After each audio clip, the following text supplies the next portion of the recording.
말씀은 시편 139편 13절에서 14절 말씀입니다. 시편 139편 13절에서 14절 말씀까지입니다. 주께서 내 내장을 지으시며 나의 모태에서 나를 만드셨나이다. 내가 주께 감사하음은 나를 지으심이 심히 기묘하심이라. 주께서 하시는 일이 기이함을 내 영혼이 잘 아나이다. 아멘. 말씀 제목은 하나님께 놀라라 라는 말씀입니다. 말씀 제목은 하나님께 놀라라 라는 말씀으로 오늘 나누겠습니다. 우리가 하나님 그분이 창조주이심을 우리는 알고 있고, 또 하나님 그분만이 우리를 구원하신다는 사실을 압니다. 하나님 그분만이 참된 분이시고, 나머지 세상의 모든 종교의 신인은 다 가짜이고 인간이 만들어낸 우상에 불과하다는 것을 알 수 있습니다. 그런데 우리는 그 하나님이 내게 있어서 어떤 하나님인가, 우리가 하나님을 믿을 때에 처음 하나님을 알게 될 때와 지금 내가 하나님을 알게 되는 것이, 여기서 안다는 건 단순히 지식으로 알고 정보로 안다는 것이 아니라 하나님을 깊이 경험하여 아는 것이 얼마나 커졌습니까? 처음 내가 하나님을 알 때와 믿고 알 때와 지금 내가 믿고 있는 하나님의 크기는 어떠합니까? 불행한 것은 우리가 예수님을 믿으면 믿을수록 하나님이 작아져 보이는 거예요. 이상하죠? 처음 초신자 때 하나님의 첫사랑의 은혜를 받게 되면 하나님 그분은 무궁하시고 하나님 그분은 전지전능하셔서 어떤 일들도 하실 수 있는 분으로 여기다가 신앙생활을 하고 하다 보면 하나님이 한없이 작아진 것 같은 그런 느낌을 받을 때가 있습니다. 대충 그럴 때는 언제냐면 내가 기도를 해도 하나님 응답이 없는 거예요. 하나님의 임재가 사라져버리는 그런 상황, 때로는 이해할 수 없는 일들이 벌어질 때 있게 되는 하나님의 침묵, 이러한 것들을 겪다 보면 하나님에 대한 기대감이 사라지고, 하나님에 대한 기대감이 사라진 사람들은 하나님을 경험하는 삶을 살 수 없기 때문에 당연히 하나님을 경험하는 삶을 살지 못한 자들 속에 나타나는 것은 갈수록 하나님이 작아지는 거예요. 그럼 오늘 시편 기자가 뭐라고 합니까? 14절에 내가 주께 감사함은 나를 지으심이 심히 기묘하십니다. 정말 하나님의 손길이 기묘하다는 거예요. 주께서 하시는 일들은 기이함을 내 영혼이 잘 아나이다. 하나님은 하나님의 기이한 행적을 보이십니다. 기이하다니까 막 이상한 형태의 어떤 기이함을 말하는 것이 아니라 신비롭고 놀랍다는 거예요. 기이하다는 표현이. 하나님 그분은 신비롭고 놀라우신 분입니다. 10절 보세요. 내 형제를 이루기 전에 주의 눈이 보셨으며 나를 위하여 정한 날이 하루도 되기 전에 주의 책에 다 기록되었나이다.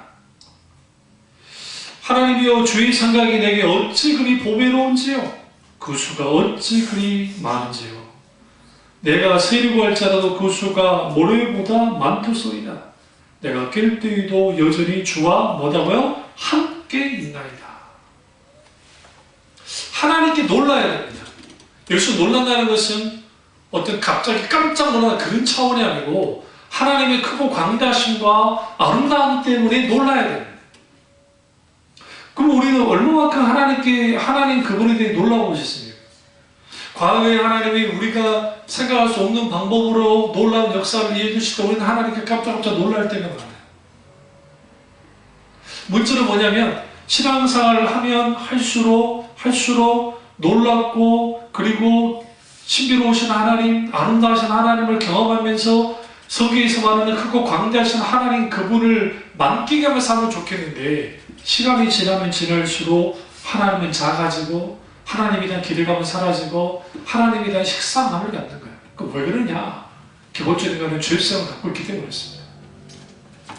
아담과 하와가 죄를 짓고 난 다음에 가장 큰 문제가 뭐였을까요? 죽음일까요? 대부분의 사람은 이렇게 생각해요. 아담과 하와가 타락했기 때문에 죽음이 들어왔다. 근데 그 죽음 들어온 거는 아주 심각한 일이긴 하지만 더 큰 문제는 뭐냐면 하나님과 우리 사이의 단절이에요. 관계가 끊어진 거예요. 근데 우리 하나님이 얼마나 은혜로우신 분이냐면 관계가 깨졌는데 하나님이 찾아오셨어요. 어떻게? 첫째는 계시로. 주님이 계시하심을 통해서 자신을 나타내 보이심으로써 찾아오시고 첫 번째. 두 번째는 언약을 맺으심으로 주님이 찾아오셨어요. 그래서 구약의 신학이든 신약의 신학이든 언약의 신학이에요.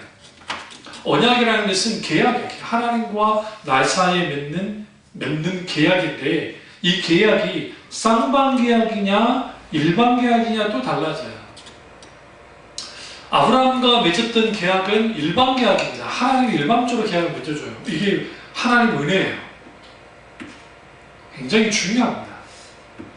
그런 의미에서 우리는 언약, 하나님과의 언약적인 관계, 그 계시하시는 하나님, 그 하나님을 깊이 깨달아 알면서 그분과 친밀한 교제를 나누며 살아가면 좋겠는데 안 되니까 이게 무너지니까 하나님께 놀랄 일이 없는 거예요.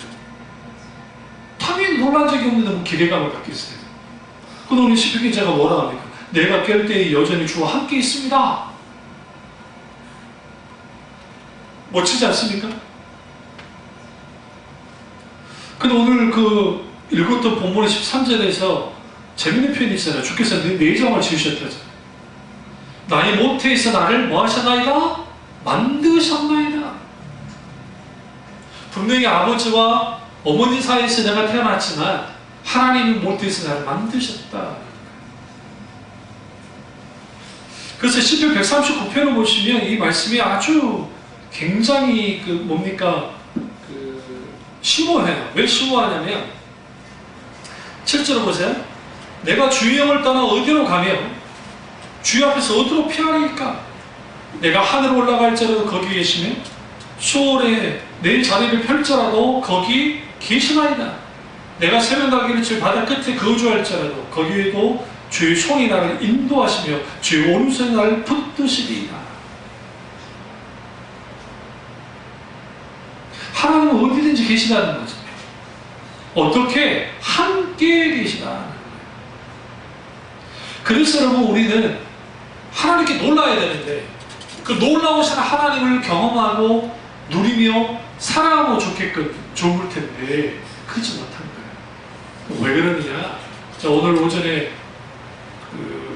오후까지 조금 한 2시까지 말씀을 쭉 준비하면서 설교 말씀을 준비는 많아요. 지금 하나님이 지금 2주간에 이번 주간에 설교만 제가 5편 정도로 설교를 준비했기 때문에 아주 귀하게 하나님을 많이 주셨는데 근데 여기에서 쭉 그 말씀을 묵상하는데 하나님 그분을 내가 살아가고 민도하면서 왜 시간이 지나고 세월이 지날수록 오히려 하나님에 대한 어떠한 소위 말하는 그 하나님의 모습이 내게 나타나는 모습들이 희미해지고 세상 우상과도 비슷하게 되어버린 것일까? 소위 신앙 공식 가지고 신앙생활 하는 사람들이 많거든요. 제가 늘 말씀드렸죠. 신앙 공식이란 게 없어요. 뭐 성경이 신앙 공식입니까? 그렇지 않습니다. 인격체신 하나님을 계속적으로 알고 살아가며 신앙생활 해나가야 되는데 그게 안 되는 거예요. 그게 안 되니까 무슨 일이 벌어지느냐? 우리가 원하는 하나님을 원하는 거예요. 내가 만들어내는 하나님을 원해요. 그래서 내가 만든 하나님을 섬기려 합니다. 왜요? 하나님이 역사를 하실 때는 신묘막측하게 역사하세요. 홍해 앞에 섰던 이스라엘 백성들 홍해가 갈라질 걸 꿈에도 생각 못했어요. 하나님은 그렇게 역사합니다. 그렇게 놀라우신 하나님이에요. 반석에서 물이 나올 거 꿈에도 누구도 생각지 못했어요. 왜요? 그렇게 하나님은 놀랍게 역사하셨다. 그런데 그러한 역사가 나타나도 실질적인 하나님과의 관계가 회복되지 않으면 성경에서 말하는 인격적인 하나님을 알고 살아가는 일들이 우리 가운데 분명하게 있지 못하면 우리는 하나님에 대한 기대감이 사라져요. 제가 늘 말씀드리지만 예수님이 수많은 기적을 일으켰어요. 그냥 기적 때문에 따라오는 사람들은 오히려 예수님을 십자가 못 박는데 앞장섰어요. 왜? 십자가에서 예수님이 내려올 것에 대한 기대를 가졌을 거예요. 그래서 성경에 뭐라 합니까? 군중들이 십자가에서 내려오라, 십자가에서 내려오라. 네가 하나님 아니라 했지 않냐? 네가 기적을 일으켜서 십자가에서 내려오라. 그러면 메시아인 줄 알아주겠다는 거잖아요.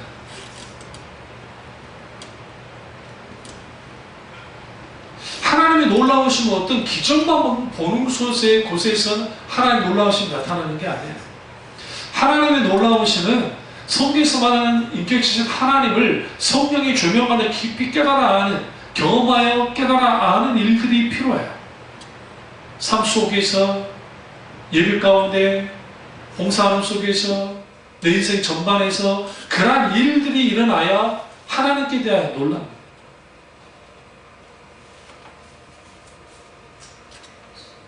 그러니까 그 놀라우신 하나님이 나를 지으셨고 나를 만드셨고 심지어는 그 하나님 하신 일들이 기이함을 내가 알기 시작할 때에 놀랄 수밖에 없죠. 아, 하나님은 내 마음대로 조종할 수 있는 분이 아니구나. 근데 오늘날 너무나 많은 사람들이 하나님을 뭐 하려고 그래요? 조종하려고 그래요. 그래서 오늘 그 말씀을 준비하면서 그 하나님 그분을 말 그대로 내가 원하는 하나님으로 뭐하길 원하는 너무나 많은 사람들이 하나님을 그 뭐라고 그래요? 이 조정이라는 표현이 아니고 다른 표현을 썼는데 내가 갑자기 생각합니다. 어쨌든 그런 하나님이 되길 원해요. 아, 길들이려고 그래요. 제가 수요일에 소개했던 것처럼.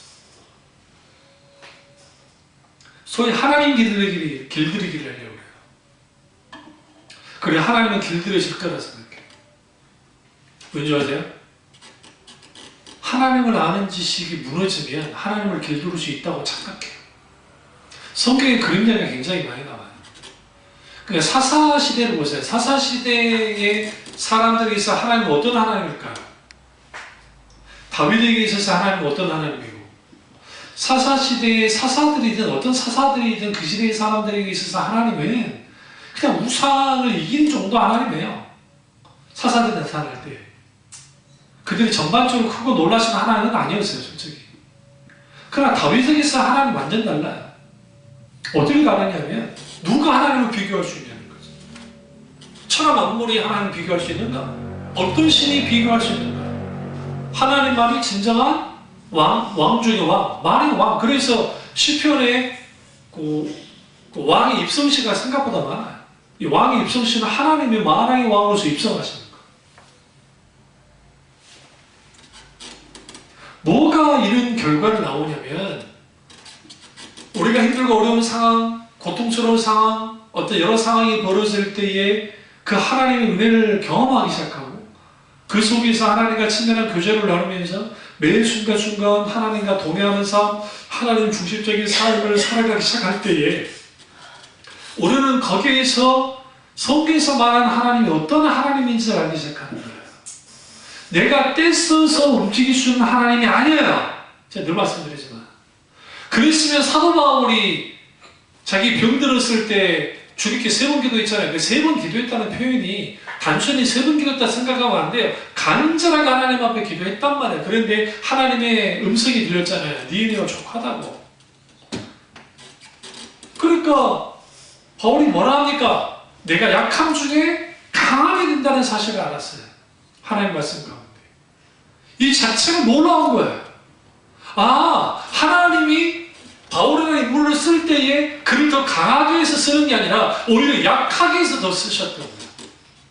교만하지 않도록 만드시면서. 이게 하나님 방법이에요. 여기서 우리 뭘 할 수 있느냐? 하나님만의 주권자라는 거죠. 하나님을 길들이는 방법이 여러 가지가 있어요. 오늘날에 그 소위 기독교인들 중에 그런 사람들이 많은데 하나님께 잘 보여서 뭔가 자기를 얻어내는 거. 그러니까 그런 식으로 하나님을 길들이기를 원해요. 그 우상이라는 짓이잖아요. 우상에게. 그 짓은 똑같이. 내가 헌금을 열심히 하면, 내가 기도를 열심히 하면, 예배 안 빠지고 잘 다니면 하나님이 이렇게 내게 뭐 해줄 거야? 복 주실 거야. 그 복 받을 일이죠. 사실 기도 많이 하고 예배 드리고 하는 거 복 받을 일이죠. 근데 문제가 뭐냐면 그들이 원하는 것을 얻어내는 수단으로서 하나님을 섬기는 거예요. 그러니까 그들에게서 하나님 어느 정도의 크기의 하나님이냐면 내가 이렇게 열심히 공덕이나 덕을 쌓으면 내게 응답해 주는 정도의 하나님이에요. 그러면서 거기서 성경 구절 하나 다 가져오죠. 심는 데를 거둔다고. 그러니까 이걸 인과일이라는 표현을 쓰는데 콩 심은 데 콩나고 팥 심은 데 팥 나는 건 사실이에요. 성경도 그 진리를 말해요. 근데 성경은 그 진리에서 머무르지 않아요. 성경은 오히려 심지 않는 곳에서 뭐예요? 열매를 맺는 일이 벌어져요. 그게 뭐냐? 예수 그리스도의 십자가의 죽으심을. 구속의 은혜. 예수 그리스도의 구속의 은혜는 구원의 역사는 우리가 뭔가 잘해서 구원받는 게 없어요. 우리는 구원의 가능성이 제로예요. 빵점이에요. 빵점. 하나님의 은혜가, 전적인 은혜가 우리를 구원하는 거예요. 이게 굉장히 중요해요. 뭘 뛰어넘어요? 인과를 뛰어넘으니까 박영수 목사님의 책 가운데 그 믿음의 법칙이라는 책에서 그 말을 정확하게 잘했대요. 하나님 몇십니까? 어차피 두 책 하나인데 뭐라고 많은 사람들이 인간론적인 신앙을 한다는 거죠. 이래서 잘못됐다는 거예요. 물론 심는 대로 거둔다는 성경이 진리이기 때문에 그 진리 자체는 부인할 수는 없지만 그 법칙만이 있는 건 아니라는 거예요. 그걸 뛰어넘는 게 십자가의 뭐고 뛰어넘는 게 구속의 역사예요. 그럼 그들에게서 하나님은 어떤 하나님이에요? 인간의 생각과 상상을 초월한 하나님이에요. 사탄이 하나님이 인간이 되신다고 할 때에 얼마나 이해가 안 됐겠어요? 생각해보세요. 어떻게 하나님의 하찮은 인간이 되냐고요. 그러니까 헤롯을 이용해서 예수를 죽이려 드는 겁니다. 헤롯 이면에 누가 있었어요? 사탄이 있는 건 분명해요. 그래서 하나님 먼저 도피를 시키시잖아요. 이집트로 도피를 시켜서 다시 돌아오시죠. 돌아오시고 난 다음에 예수님 이후에 공생의 사역을 감당합니다. 근데 공생의 처음 사역 딱 했을 때 사탄이 공격한 게 뭐예요? 잘 들여다보세요. 가보시면 마태복음 3장인가요? 한번 가보실까요? 마태복음 4장입니다. 3장 아니고 4장. 이 세 가지 시험이 나와요. 근데 이제 이 세 가지 시험 중에 그 마지막 시험 8절 마귀가 또 그를 데리고 지극히 높은 산으로 천한 만국과 그 영광을 보며 만일 내게 엎드려 경배하면 이 모든 걸 내게 주리라. 그래서 지극히 높은 산에 집중하십시오. 사탄이 지극히 높은 산에 예수님을 데리고 올라갔다는 겁니다.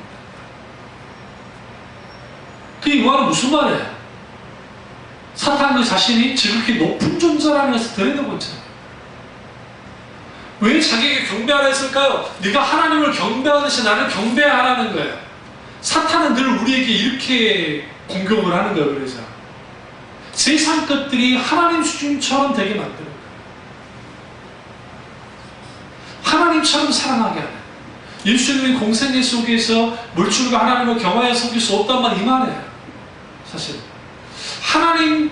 하나님만한 가치가 있다고 생각하는 모든 것, 그게 사람이든 환경이든 물질이든 명예이든 권력이든 어떤 것입니다. 그러니까 여기서 우리는 뭘 할 수 있냐면 하나님의 크기예요. 사탄이 하나님의 크기를 어떻게 딱 낮춰놓냐면 자기만한 수준은 낮춰놓는 거예요. 네 나한테 경배해. 경배를 누구에게 말할 수 있어요? 하나님께 말할 수 있어요. 그러니까 너는 나를 하나님으로 섬겨야 돼. 경배하면 돼. 그런 거 다 줄게. 너 십자가 질 필요도 없어. 그 말은 없지만 굳이 질 필요 없잖아. 사람하고 다 준다. 그래서 사탄은 교묘하게 오늘날 우리에게도 똑같이 그렇게 하는 거예요.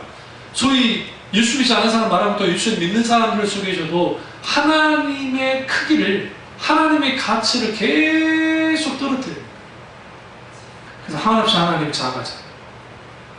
그러니까 하나님께 대해 놀랄 일이 없어요. 그러니까 하나님께 대해 식상해요. 교회에 나와서 부처를 섬기나 이슬람계 알라를 섬기나 조로아스터교를 섬기나 힌두교를 섬기나 뭘 섬기나 딱 신앙생활 하다 보니까 종교로서 비슷해. 그러니까 네 종교도 옳고 우리 종교도 옳다 크게 나올 수밖에 없는 게 크고 놀라우신 하나님을 성경에서 하나님을 인격적 하나님을 경험하여 알게 되면 그럴 수가 없어요. 이게 위기입니다. 오늘날 너무나 많은 교인들의 하나님을 길들이려고 해요. 어떻게 해요? 어떻게 보면 좋은 것 같은데 하나님이 보시기에 선한 행동들을 위해서 덕을 쌓는 행동을 위해서 하나님을 길들이려고 하고 자기가 원하는 움직이게 하는 길들이려고 하고 또 하나는 공갈에 빠가 나는 거예요. 하나님 이렇게 나오면 나는 교회를 떠날 겁니다.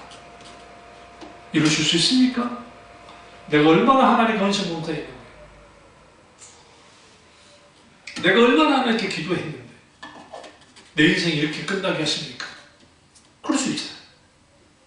그러니까 그러다 보면 하나님께 협박하라면서 그렇게 나오는 거예요. 그게 광야의 이스라엘 백성들이에요. 광야의 이스라엘 백성들이 돌아가자. 야, 뭐 야훼가 하나님이 뭘 했냐 도대체. 우리 이집트로 가. 그래서 거기는 고기라도 먹었잖아. 뭘 좋아하세요? 협박이에요. 뭘 세고 아는 거 필요 없어. 우리 지도자를 세워가지고 우리 살길 도모해야 돼. 지속적으로 하나님께 가요. 뭐합니까? 협박합니다. 왜 안 좋아하세요? 협박해도 되는 하나님을 생각한 거예요. 그들은 이집트에서 수많은 신들을 보고 살았어요. 400년 동안. 다신교 사회였기 때문에. 그 신 중에 하나일 뿐이에요. 하나님이. 무슨 말인지 아시죠? 그들이 왜 그렇게까지 행동을 했느냐? 하나님이 신들 중에 하나인 거예요. 사탄은 그걸 원해요. 예수님은 그걸 원해요. 야, 나에게 경배해. 하나님 그건 내 정도 수준이야. 사탄은 계속 하나님을 까부십니다. 그리고 우리에게 부추깁니다. 하나님 길들일 수 있어요. 여기서 뭐가 충돌하냐면 하나님 길들이기와 이스라엘 백성 길들이기예요. 그러니까 광야에서 모세의 출애굽의 광야에서 제가 이 말씀 준비하면서 감동을 주신 말씀인데 이게 이스라엘 백성은 하나님을 길들이려고 하고 반대로 하나님이 이스라엘 백성을 길들이려고 해요.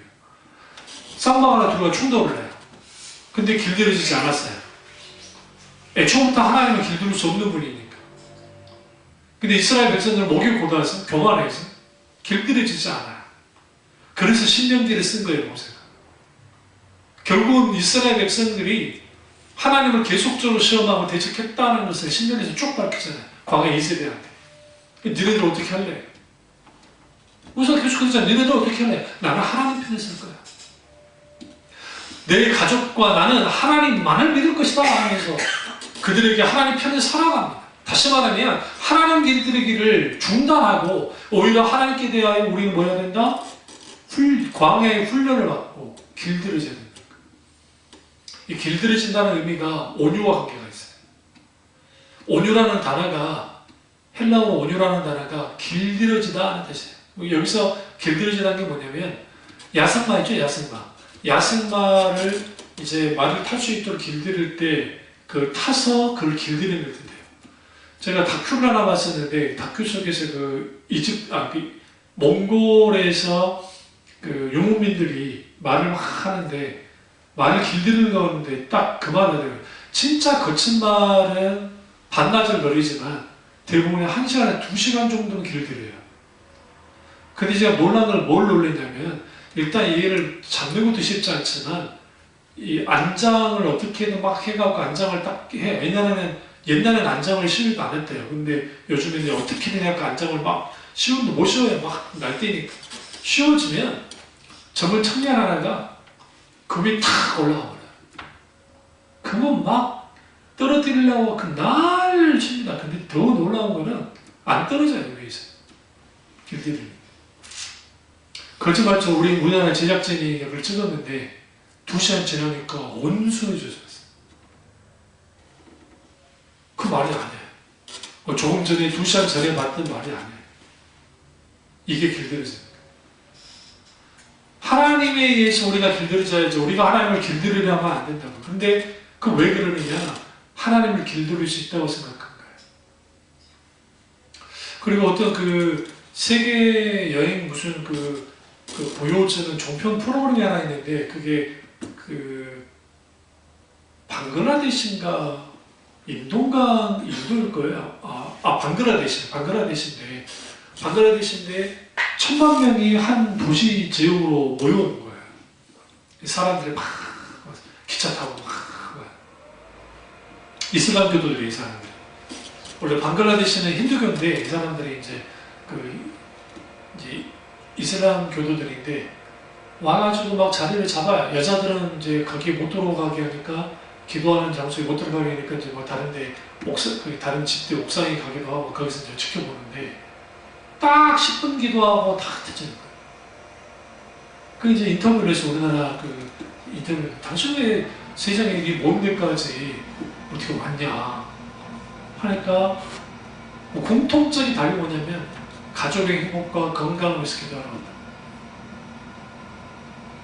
딱 한 명이 신이 내 죄를 용서해 주기를 바라서 왔다.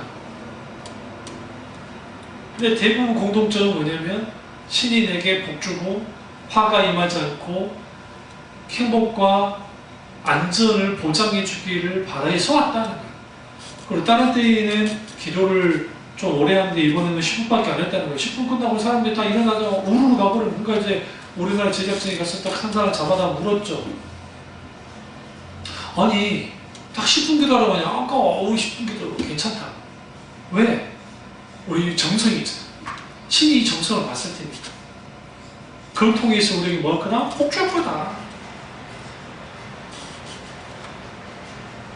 인간의 기본적인 종교심 속에는 내가 인간적인 노력과 정성을 보이면 신이 내게 아주 뭔가 복을 줄 거라고 하는 것이 기본적으로 깔려 있어요.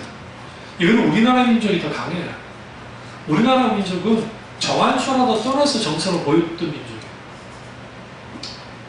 장독대 뒤에 가가지고 장독신이 있어서 달을 보면서 우리 바로 우리 조상들이 그랬다니까요. 그러니까 하나님께 대한 우리의 정성을 보이면 때로는 공갈 협박조를 하면서 그렇게 하기도 하고, 또 하나는 극단적인 예는 자기 금식기도 40일 금식기도 무슨 기도 자기 고행을 드러내는 걸 통해서 소위 자기 의와 자기 업적을 드러내는 걸 통해서 하나님을 움직일 수 있다고 생각하고, 또 하나는 능력주의예요. 능력주의라는 건 뭐냐면 내가 어떤 큰 능력을 받아서 내가 뭔가 신령한 존재가 되어져서 그렇게 되어지면 내가 하나님과 가까워졌으니까 하나님은 내 말대로 잘 움직였구나. 일종의 이게 뭐냐면 신일 합일에 잘못된 신비주의, 영성이라는 단어를 좋아하지 않지만 영성이에요.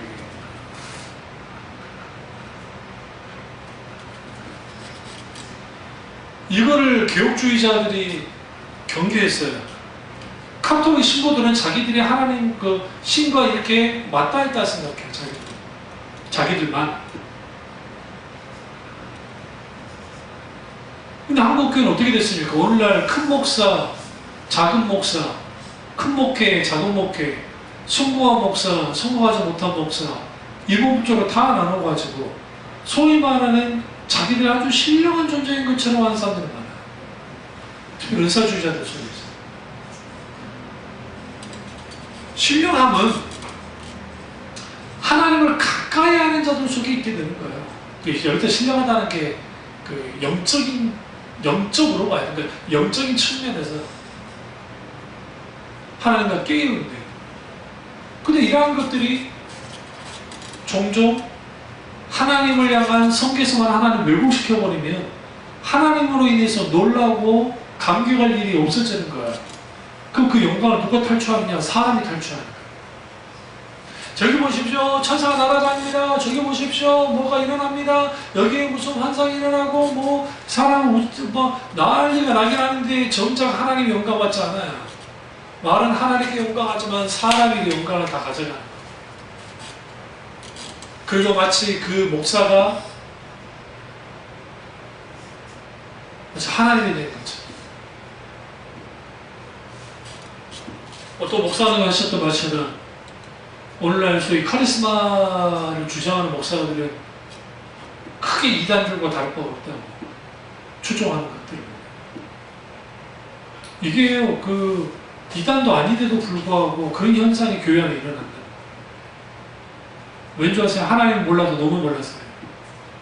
초대교회 교인들이 베드로를 숭배했나요? 아니, 초대교회 교인들이 바울을 숭배했나요?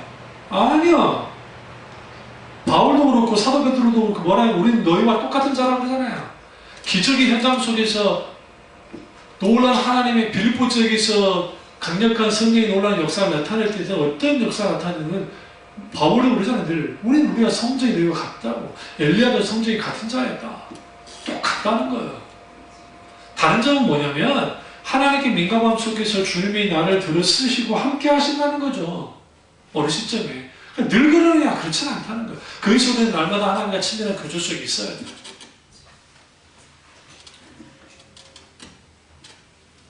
그러면 왜 우리 속에서 하나님의 놀라우심을 하나님께 대해 놀라지 못할까? 그것은 이거예요. 첫째는 하나님의 생각을 알지 못해서 그래요. 시편 139편 17절에 하나님이여 주의 생각이 내게 어찌 그리 보배로운지요. 우리 시편 기자는 주님의 생각을 잘 알고 있었어요. 그 하나님의 생각이 너무너무 아름다워서 보배롭다잖아요. 얼마나 주의 생각이 보배로운지 모릅니다.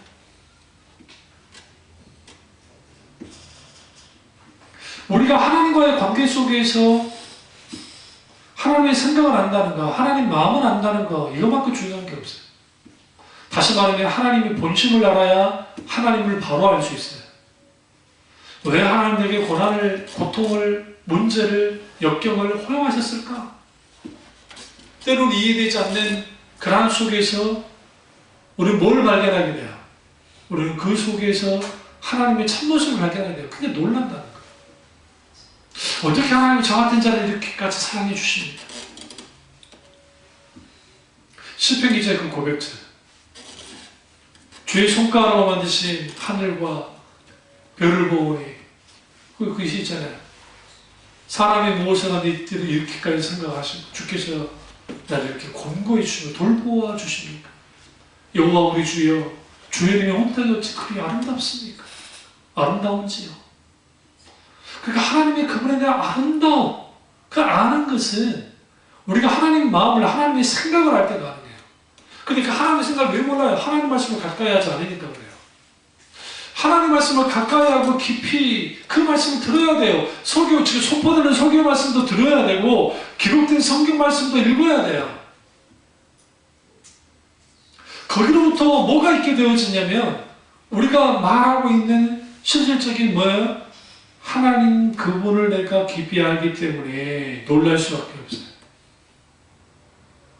하나님께 대하여 권태감이 들지 않아요. 그럼 왜 우리는 하나님께 대해 놀라지 않습니까? 두 번째, 내게 하나님이 작기 때문에요. 내게 있어서 하나님이 작아요. 무슨 말이냐? 과거에 역사하는 하나님을 묶어놔서 그래요. 교회에서만 역사하는 하나님으로 묶어버려서요. 자기는 그렇지 않다고 생각하죠. 그러니까 딱 주일날 교회에 딱 정문 열고 딱 들어와요. 벌나오면 딱 들어와요. 딱 들어와서 헬로 하나님 저 왔어요. 그 하나님과 사실 같이 있고 잘 놀아요. 굿바이 하나님 여기 계세요. 잘 계세요. 또 제가 다음 주일에 와서 하나님 뵐게요. 그런다고요. 오늘 교회들이. 다시 말하면 하나님이 교회만 있는 분으로 만들어놨어요.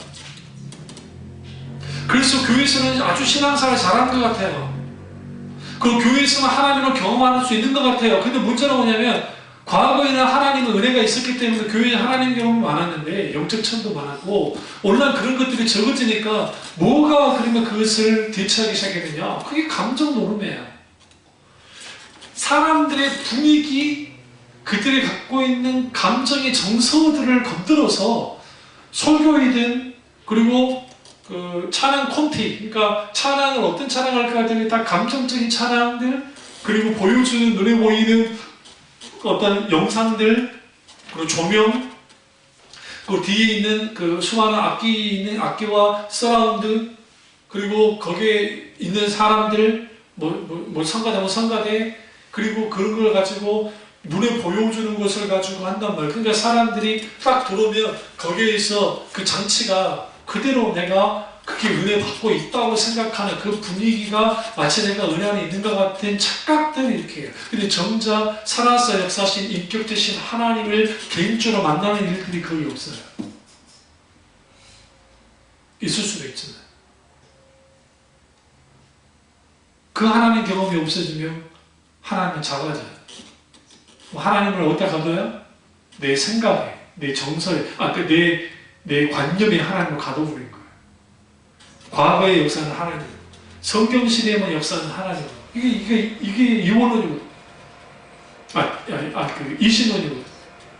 다이즘이라고. 이단 사상.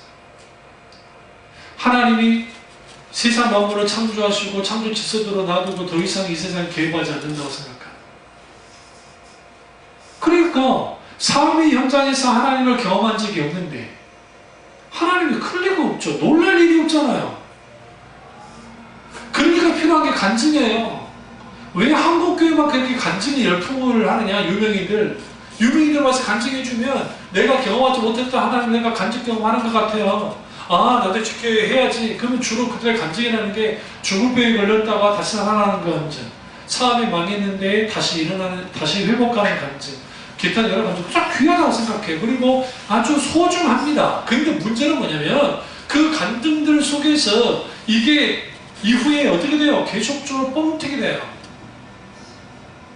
개그맨 김종철인가요? 이거 까먹었네. 어쨌든 후에 자기가 이제 전도사하고 목사도 하겠다고 했던 옥동자 지금 이제 하고 있지만 한때 막 간증을 다녔는데 가는 교회마다 목사님들이 그러는 거예요. 요구사항을 말해주는 거예요. 헌금도 좀 저한테 잘해되게, 우리 또 교회 개척을 해야 되는데, 교회 건축을 해야 되는데 건축을 잘 뽑아낼 수 있도록 헌신을 좀 강조하는 것도 좀 해주시고 막 계속 그러는 거예요. 그러니까 목사님들이 부탁을 안 할 수도 없고 하다 그 가동 속에 있다. 그래서 간증을 그만둔 거예요. 그리고 본의 아니게 간증을 뻥튀기 하는 자기를 발견한 거예요. 그러니까 그런 게 아닌데 하면 할수록 자기도 모르게 익숙해지니까 이걸 좀 더 좀 그럴싸하게 만들어내고 사람들에게 뭔가 해줘야 되니까.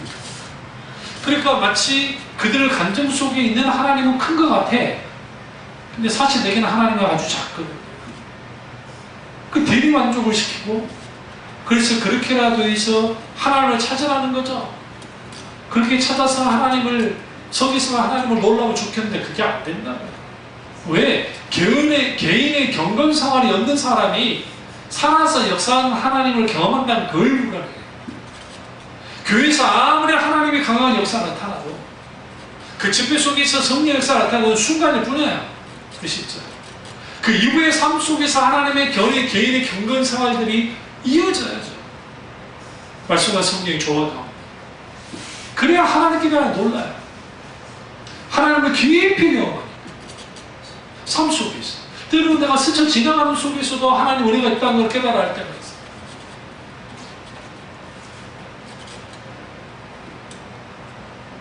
그런 의미에서 하나님 그분을 가둬버리는 그런 현상들, 그게 오늘날에만 그러는, 그렇잖아요. 제가 어렸을 때 신앙생활했을 때 그런 말이 있었어요.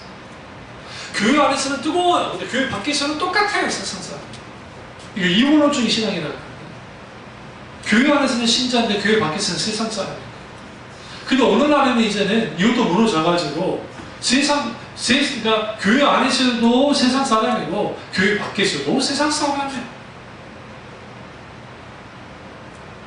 소위 물질 논리, 상황 논리, 그러한 것들에 의해서 지배받기 시작해요. 그러니까 이제는 하나님을 딱 바라볼 때에 그 하나님이 성경에서 말하는 하나님을 바라보는 것이 아니라 누군가 만들어낸 하나님, 자기들이 원하는 하나님, 그러니까 하나님이라는 이름은 성경에서 나왔는데 분명하게, 근데 성경에서만 하나님과 전혀 다른 하나님을 믿는 거예요. 그게 이스라엘 시대와 예레미야 시대의 이스라엘 백성들 아닙니까? 예레미야 시대 이스라엘 백성들 하나님을 어떻게 생각했어요? 자기들이 원하나 들어주는 하나님이었어요. 에스겔 시대는 예레미야와 에스겔은 그 동시대에 사역을 했지만 에스겔 이후에 멸망 후에도 사역을 계속 감당합니다. 에스겔은. 그런데 에스겔이 뭐라고 합니까? 하나님이 성전을 떠나셨다는 것을 분명히 말합니다. 신바벨론 조국의 느부갓네살 왕이 쳐들어오기 전에 이미 그걸 예언했다고요. 하나님은 떠나셨어요. 근데 여전히 그는 하나님이 어디에 계신다? 성전에 계신다라고 했어요. 성전 중심에 신하는 거죠. 하나님 어디에 떨어졌느냐? 성전에 가고 있어요. 그럼 이게 언제 나타난 거냐? 히스기야 이후에 나타난 거예요. 살만에살 왕이 722년에 북이스라엘 멸망을 시킵니다. 그 기세를 몰아서 남유다의 왕이었던 히스기야가 통치하는 남유다 땅에 침범을 했고 남유다 전역이 쑥대밭이 됐습니다. 그리고 딱 하나 예루살렘 성 하나 남았어요. 얼마나 다급했던지 히스기야가 그 당시 이사야 선지자에게 우리 끝장난 겁니까? 어떻게 해야 됩니까? 편지를 보낸 일까지 벌어집니다. 그런데 선지자가 그 편지를 받기도 전에 하나님 이미 한 명의 천사를, 두 명의 천사가 성경에 그날 밤에 이제 협박 편지까지 막 보내요. 사내립이 항복하지 않으면 성 안에 있는 모든 걸 다 죽이겠다. 동물이고 할 거를 다 죽이겠다. 그 편지를 가지고 그 성전 벽에 가서 울잖아요. 히스기야가 울면서 하나님께 기도한단 말이에요. 그 밤에 하나님이 두 명의 천사를 보내서 쓸어버려요. 18만 5천 년. 그러니까 그 역사가 나타났는데 그때 사람들이 생각한 거예요. 그러니까 멸망한 북이스라엘 백성들 열지파 사람들도 남유다로 이제 일종의 많이 들어와요. 그래서 어떤 학자는 10,000명이 들어왔다, 20,000명이 들어왔다, 막 그런 어쨌든 그 사내립에 의해서 그 끌려가지 않는 도망쳤던 사람들이 남유다 땅에 들어왔고, 그리고 남유다에 있던 유대인들, 유대인들은 이제 유다인들이죠. 유대인은 후에 나타난다 그러니까 유다 지파나 레위 지파 사람은 무슨 생각이냐? 우리가 멸망하지 않는 것은 히스기야 이후에요. 성전이 있었기 때문이다. 근데 그 성전에 법궤가 있었기 때문에 성전이 있는 한 우리는 멸망하지 않는다. 그리고 정확하게 그 100년이 지난 다음에 80년에서 100년이 지난 다음에 똑같았어요. 여호와 기밀한 이 사람들이 무슨 생각이냐? 예레미야를 가둬놓고 시대들에 성전이 있기 때문에 거짓 선지자가 그 말합니다. 하나님의 성전이 여기 있기 때문에 법궤가 여기 있기 때문에 우리 멸망하지 않습니다. 하나님 어디에다 가둬버렸어요? 성전에. 근데 이미 에스겔을 통해서 하나님 뭐라고 그래요? 지성소를 나오셔서 성소문을 열고 나오시고 성소문을 나와서 어떻게 해요? 그 마당까지 나오시고 마당을 나와서 동문을 통해서 나오셨다고. 동문을 통해서 나오신 다음에 동문 언덕 위에 올라서 뒤를 돌아서 하나님 보시는 장면이 나와요. 이게 이제 소위 그림 언어예요. 이쪽에. 하나님이 뒤돌아서 보는 것처럼. 그리고 하나님이 떠나셔버려요. 그대로 느부갓네살 왕이 쳐들어와서 동쪽으로 공격해 들어와요. 그러니까 하나님이 다시 본 이제 나오셨던 루트를 통해서 똑같이 들어와요. 토성을 쌓고. 거기다 토성을 쌓고 난 다음에 넘고 들어와서 멸망을 시켜요. 누가 하신 일이에요? 하나님 하신 일이에요. 그러니까 하나님을 가둔 일들을 해요. 어디에다? 우리의 소위 말하는 교리에, 우리의 관념에, 교회라는 장소에, 과거의 성경의 시대에 하나님의 역사하는 분이 오늘날의 역사하지 않는 분처럼 잘못된 신학, 소위 은사 중준호라든지 이런 사람들의 속에서 이렇게 나타나는 거예요. 그러니까 하나님이 잡을 수 없겠죠. 하나님 놀라는 게 없어요. 반대로 이쪽 면은 그러는데 한쪽은 소위 말하는 하나님과잉이에요. 소위 말하는 모든 다 영적으로 보는 거예요. 대표적 이단 중에는 이제 마계동 주창자였던 이춘석이라든지 이태환 그 양반 죽었으니까 그때 치고, 그리고 경기동 씨라든지 이런 사람들 마계동 주자. 그 외에도 은사주의자들 중에 정말 영계가 어찌고 뭐가 어쩌고 하면서 막 그래요. 근데 여러분 그게 그들이 보는 것까지 제가 판단을 할 수 없다면 하나님 판단하실 거고 저희가 성경에 분별을 해야 되는 거니까 그렇다 치고. 근데 문제는 여기서 이제 소위 그 하나님을 그들의 종교처음에 범주 안에 있는 하나님을 만들어내는 거예요. 그러니까 자기가 체험했잖아요. 자기가 체험된 하나님이 최고인 거야. 그러니까 순복음이 큰 실수를 했던 게 지금은 다 수준이 있으면 괜찮지만 방언 열풍, 방언 받지 못하면 그 성령 세례를 받지 못한 것이다라고 하는 걸 주장했다. 그러니까 막 방언 받아라 이걸 일반화시켰잖아요. 그러니까 그림 정도의 하나님 만들어낸 거야. 그러니까 방언 그때 하다 보니까 또 물 흐르듯이 놔두니까 그게 방언이 받아집니까? 은사라는 것은 성령 하나님의 주권까지 주어주는 건데, 그러니까 무슨 짓을 하느냐, 소위 말하는 방언 배우기를 한 거예요. 자기를 만드는 방언 배우기란 말은 안 했지만 할렐루야 시키면서 오살리나 하늘산 기도원에서 그런 짓들을 한 거잖아요. 솔직히 80년대 90년도 초까지 70년도 80년도 90년도에 그렇게 막 시켜요. 하나님은 그 정도 분이 되는 거예요. 우리가 아무리 놀랍고 광대하신 하나님을 경험해도 우리는 하나님 부분의 0.0001%도 경험 못한 거예요. 왜? 이거 아셔야 돼요. 인간의 하나님을 아는 것은 하나님이 계시한 만큼만 알 수 있어요. 만약 인간이 하나님을 100% 한다면 그분은 하나님이 아니에요. 그래서 신앙은 뭐냐? 하나님을 영원토록 알아가는 과정이에요. 신앙생활이라는 게. 우리 천국 가서 뭐 하겠어요? 영원토록 하나님을 알아가는 거예요. 왜? 그분이 영원하신 하나님이니까. 그러니까 천국에서는 하나님에 대한 식상함이 있을 리가 없어요. 늘 하나님께 대해 놀라고 감격할 수밖에 없어요. 왜? 그것은 우리가 하나님께 세뇌되었기 때문이 아니라 하나님 존재 자체가 그래요. 그런 하나님이 아니라고 한다면 우리는 하나님을 믿을 이유가 없다고요. 사실은.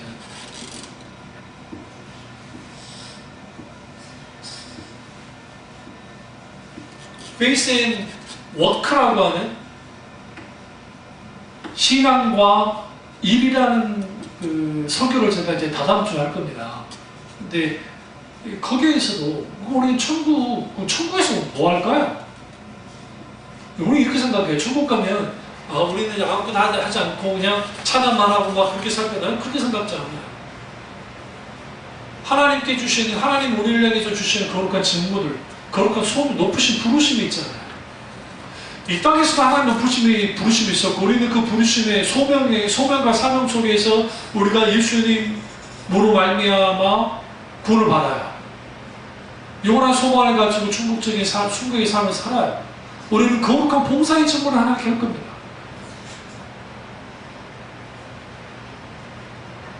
귀하게. 그리고 그 하나님과의 관계 속에서 내가 생각하는 정도의 하나님이 아니라는 걸 알 겁니다. 그래서 우리는 우리의 생각 중에 하나님을 제한하면 안 돼요. 모세가 하나님을 제한했잖아요. 광야에서. 누가 어떻게, 어떤 방법, 하나님인들을 고기를 먹일 수 있겠느냐라고. 그때 하나님 뭐라 합니까? 내가 손이 짧니? 내가 지금 그런 능력이 없어? 저 하나님 자존심을 긁어버렸어요. 다른 사람도 아니고 모세가 그랬다. 근데 모세는 그럴 수 있었어요. 왜 그러냐면 그 200만 명이나 넘는 사람들을 한꺼번에 어떻게 고기를 먹이냐고요. 소를 잡겠어요. 그렇다고 돼지를 잡겠어요. 양을 잡겠어요. 제가 말씀드렸죠. 그 메추라기는 그 근방에 아예 안 산다고요. 수백 킬로 떨어진 곳에 있어요. 메추라기가. 크레타섬에. 아주 먼 곳에 있어요.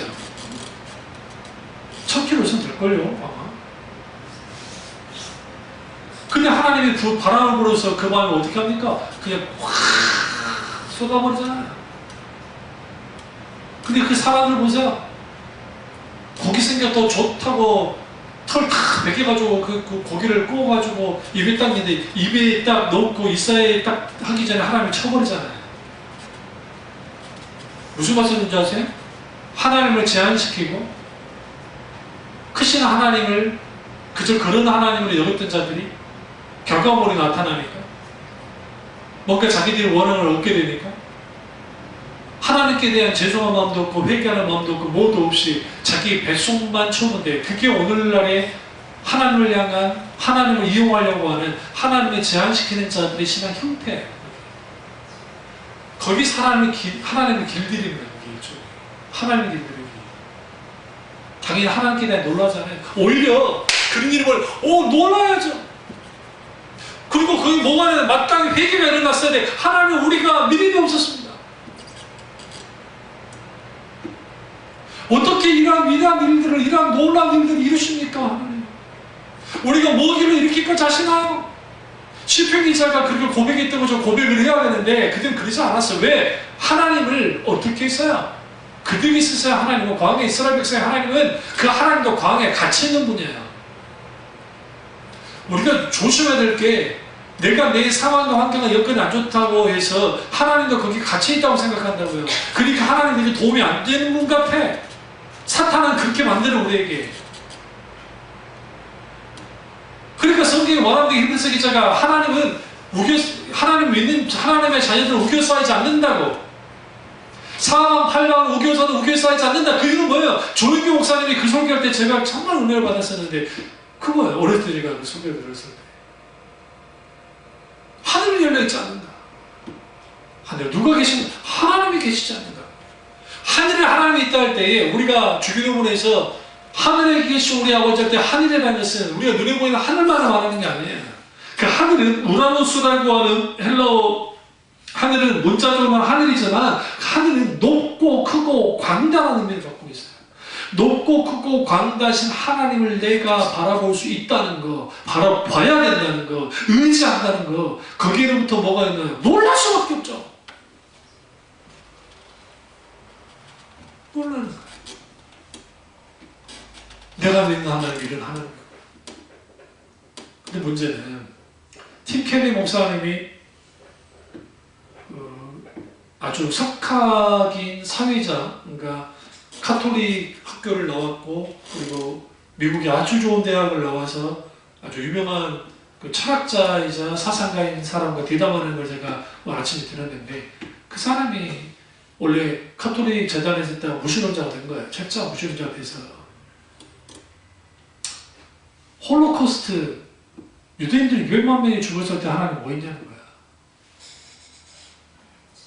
그 질문을 던졌어요. 하나님이 선하다는 다음에 그 고통 가운데 하나님이 한 일이 뭐냐? 그것에 대해서 팀켈러 목사님에게 질문을 던지는 건데, 그 목사님이 이제 대답을 조금씩 하셨어요. 뭐, 그거는 이제 제가 신종론이가 많이 다뤘기 때문에 고통의 이유에 대해서. 근데 여기서 중요한 게 뭐냐면, 그게 하나님이 계시지 않았냐는 거예요.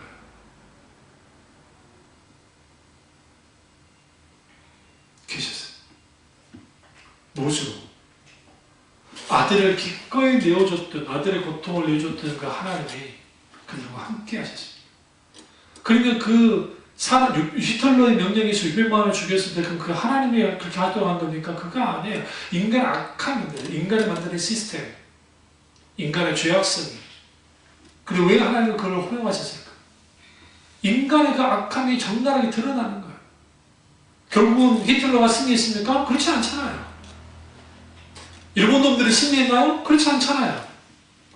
결국은 궁극적인 승리는 하나님이 하세요. 근데 하나님이 왜 그걸 허용하시는가? 그걸 통해서 인간의 악함을 알게 하고 하나님만을 의지하도록, 신뢰하도록, 그리고 인간 스스로가 살아갈 수 없다는 것을 분명하게 알도록 하기 위해서라도 주는 때로는 허용하십니다. 그래서 티크너 목사님 그 말을 하는 거예요. 그 홀로코스트에 있는 그 600만 명의 그 사람들만의 문제라 생각하는데 그렇게 생각하지 않는다. 어떤 부부가, 젊은 부부가 왔는데 2살짜리 애가 차이치 죽어버린 거예요. 눈앞에서. 그 두 부부와 상담을 하는데 그들이 절규소를 들어봤냐고. 그들의 고통과 홀로코스트의 죽음, 사람의 고통이 다를 거라 생각했다는 거예요. 그러면 하나님은 그것을 뭘 느끼는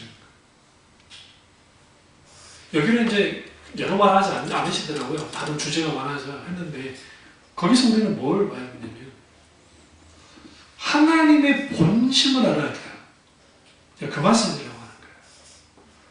왜 하나님이 자꾸만 작아지고 하나님에 대한 오해가 커지느냐. 그러니까 하나님에 대한 오해가 쌓이면 쌓일수록 하나님에 대한 기대감은 사라지고, 하나님에 대한 기대감이 사라지면 사라질수록 우리 가운데 뭐가 있게 되어지냐면 자연스럽게 하나님에 대한 놀라는 것들이 없어요. 아름답지 않아요, 하나님이. 그저 여러 신들 중에 하나 같아. 그냥 뭐 부처든 뭐 이슬람의 알라든, 신도이즘의 신도 뭐 신이든 뭐들. 그러니까 인간이 만들어낸 신은 이뤄야 된다라고 하는 정의를 내려요.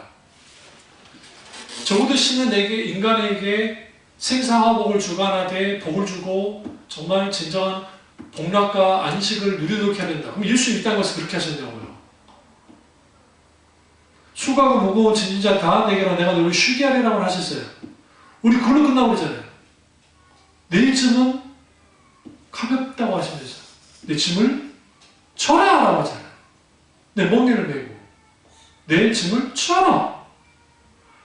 오늘 한국교회가 수고하고 오직 다 내게로 내가 쉬게 하리라 그걸로 끝내버리고 뒤에 있는 것들을 강조하지 않았다. 왜?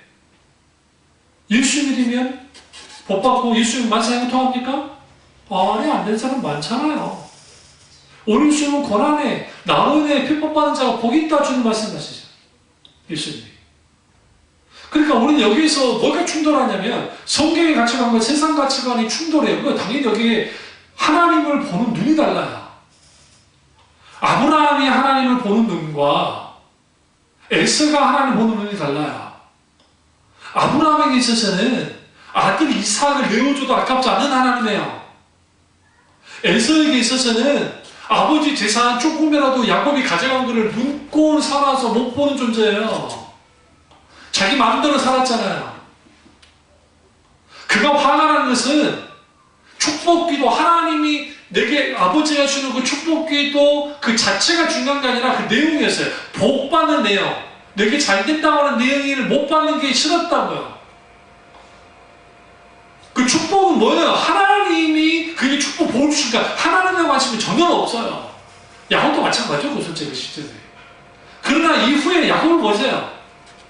자기 생명보다 이게 여러분 아브라함이 모리아 산에서 이삭을 바친 사건이나 후에 돌아와서 베냐민을 이집트로 보내는 그 사건이나 똑같아요.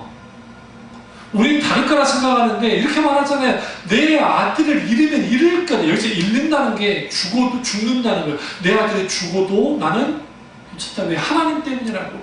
주님이 할아버지 아브라함과 아버지 이삭을 통해서 했던 언약, 땅이 충만하고 번성해야 되는 그 번성이 내 뒤에 끝나면 안 되니까.